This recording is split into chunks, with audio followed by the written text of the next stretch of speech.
जब केदारनाथ यात्रा पर जाते हुए साधु को ट्रेन से उतारा, उसके बाद जो हुआ, अधिकारियों के पसीने छूट गए। तो दोस्तों, आगे बढ़ने से पहले महादेव के सभी सच्चे भक्त कमेंट बॉक्स में हर हर महादेव जरूर लिखें और ऐसे ही आध्यात्मिक वीडियोस के लिए चैनल को सब्सक्राइब जरूर करें।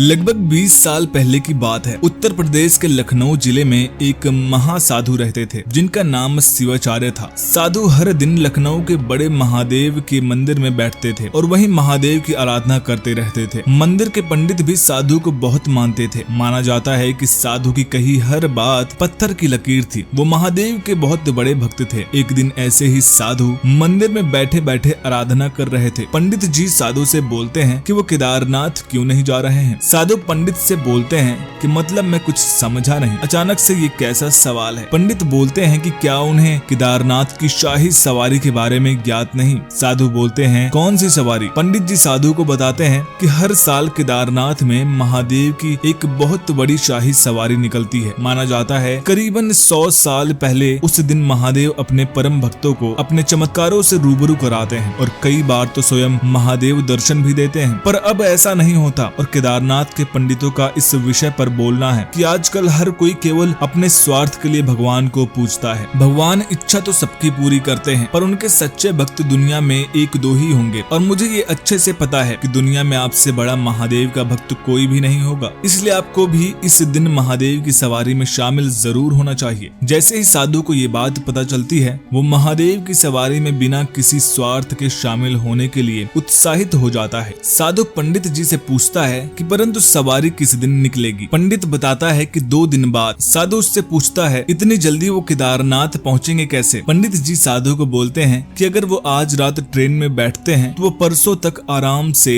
सवारी में शामिल हो सकते हैं। साधु रात को देहरादून जाने वाली ट्रेन में बैठ जाता है। साधु को ये पता नहीं होता ट्रेन में टिकट के बिना बैठना मना है। टीटी साधु का टिकट चेक करने के लिए आता है। साधु टीटी को बोलता है पास टिकट तो है ही नहीं। टीटी साधु को बताता है कि बिना टिकट के वो ट्रेन में नहीं बैठ सकता। साधु उसे रोकता है और बोलता है कि वो उसे ट्रेन से नीचे उतार कर पैसे दे देगा। उसके एक मित्र का बेटा उसे लेने आने वाला है। दरअसल मंदिर के पंडित का बेटा देहरादून में ही रहता था। उसने अपने बेटे को साधु को सवारी में ले जाने के लिए बोला था पर उस साधु के पास अभी टिकट और पैसे दोनों ही नहीं है। साधु को क्या पता था कि ट्रेन में ऐसा कुछ भी होता है और टीटी उसे अगले रेलवे स्टेशन पर देहरादून से बहुत पहले ही आधी रात को ट्रेन से उतार देता है। साधु को कुछ समझ नहीं आता वो अब क्या करेगा। पर जैसे ही साधु उस ट्रेन से नीचे उतरता है, उसके कुछ देरी बाद ट्रेन का इंजन खराब हो जाता है। ट्रेन रुक जाती है और एक बहुत बड़ा हादसा होते होते टलता है। साधु कैसे तैसे 2-3 घंटे में लोगों का बोझ उठा उठा कर कुछ पैसे कमाता है और दूसरी ट्रेन के लोकल डिब्बे में बैठकर देहरादून पहुंचता है। पर बहुत लेट हो चुका होता है और सवारी का समय भी निकल चुका होता है। पंडित का बेटा भी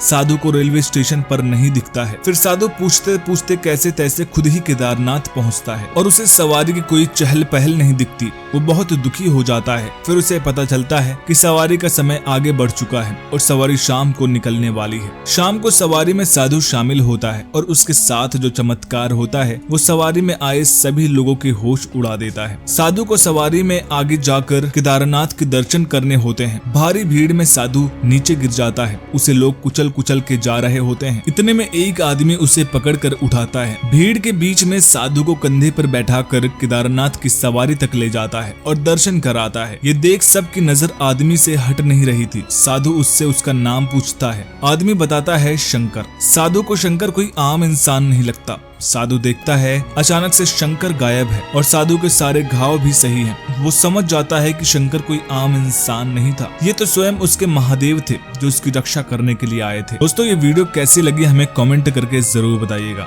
वीडियो पसंद आई तो वीडियो को लाइक करिएगा, शेयर करिएगा और चैनल को सब्सक्राइब करना मत भूलिएगा। हर हर महादेव।